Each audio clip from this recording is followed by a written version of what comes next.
Permanently Facebook ID delete করা এবং deactive করা কিন্তু নতুন নিয়ম চলে আসছে ফেসবুকে। সো নতুন নিয়মে কীভাবে আপনারা পার্মানেন্টলি ফেসবুক আইডি ডিলিট করতে পারেন অথবা ডিএক্টিভ করতে পারেন সেটা আজকে দেখিয়ে দেব। পাশাপাশি বলবো ফেসবুক আইডি ডিলিট করলে কী কী সুবিধা রয়েছে এবং অসুবিধা রয়েছে, বা ডিএক্টিভ করলে কী কী সুবিধা রয়েছে এবং অসুবিধা রয়েছে। চলুন তাহলে মূল ভিডিও শুরু করি। তো শুরুতে চলে যাবো আমরা ফেসবুক অ্যাপে। ফেসবুক অ্যাপে গেলে দেখতে পারবো ডান পাশে কর্নারে 3 ডট অপশন আছে, ওখানে গেলে আমরা দেখতে পারবো সেটিংস অ্যান্ড প্রাইভেসি একটা অপশন আছে, ওখানে ক্লিক করবেন।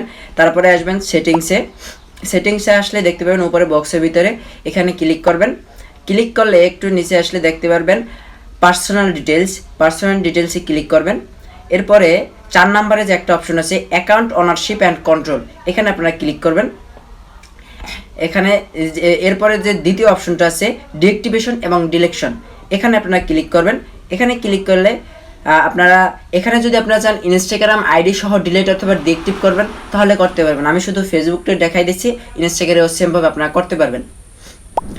এখানে যাওয়ার পরে এই যে দেখতে পাচ্ছেন ডিএক্টিভ অ্যাকাউন্ট, আপনারা চাইলে এখান থেকে ডিএক্টিভ করতে পারেন। আমি ডিলিট করে দেখাচ্ছি। দ্বিতীয় যে অপশনটা আছে ডিলিট, এখানে দেওয়ার পরে কন্টিনিউতে যেতে হবে।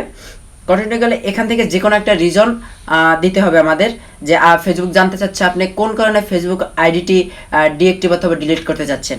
এখানে আমি যে কোনো একটা কারণ দিয়ে দিলাম, কন্টিনিউ। এখানে আবারও কিন্তু আপনার কাছে পারমিশন চাচ্ছে, কন্টিনিউ। এরপরে এখানে দেখেন ডিএক্টিভ অ্যাকাউন্ট হবে। আপনি চাইলে আপনার ছবি অথবা কোনো ডকুমেন্ট পোস্ট দেওয়া থাকলে এগুলো কিন্তু আপনি চাইলে ডাউনলোড অথবা ট্রান্সফার করে কিন্তু রাখতে পারেন। তো সর্বশেষে গেলে আমরা দেখতে পারবো কন্টিনিউ, এখানে কন্টিনিউতে যাবেন। কন্টিনিউতে যাওয়ার পরে এখানে শুধু আপনার পাসওয়ার্ডটা দেবেন, পাসওয়ার্ডটা দিলে কন্টিনিউ দেবেন। কন্টিনিউ দিলেই কিন্তু এরপরে আবার আপনার কাছে কন্টিনিউ যাবে, আপনি পার্মানেন্টলি কিন্তু ফেসবুক আইডিটা আপনার ডিলিট হয়ে যাবে।